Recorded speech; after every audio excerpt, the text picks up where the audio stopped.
turn to transportation. As many of you know, recently the State Department of Transportation announced it was going to take $27 million away from funding bike and pedestrian projects. Folks spoke out against that bad plan, and that is being reconsidered. Unfortunately, we are not out of the woods yet, and we need to keep up the pressure. Here today to talk more about transportation is Sara Mitchell. She's chair of the Rhode Island Bicycle Coalition.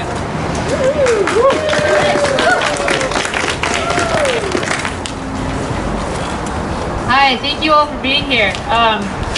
First part of what I was going to say has already been said, but as a reminder, at the end of January, the Rhode Island Department of Transportation put forth a proposal to cut $27 million from our bicycle and pedestrian infrastructure. That was to meet some project funding shortfalls in our bridge and paving budgets. In those cuts included eliminating several bicycle and pedestrian projects from our 10-year plan.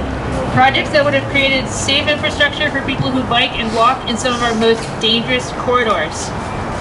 The Rhode Island Department of Transportation has withdrawn this proposal. Yeah.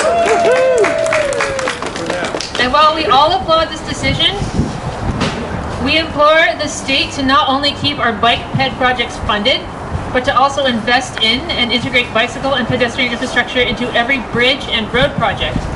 Yes.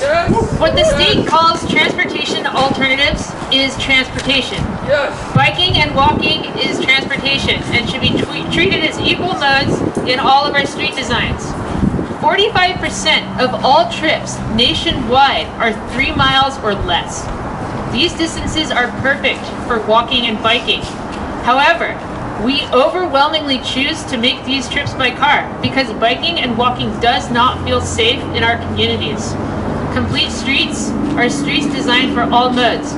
Integrating protected bicycle lanes and sidewalks into the fabric of our cities to connect people from where they live to where they work and play will not only make it safer for people to walk and bike, it will improve our quality of life, reduce emissions, improve public health, and decrease congestion in our cities.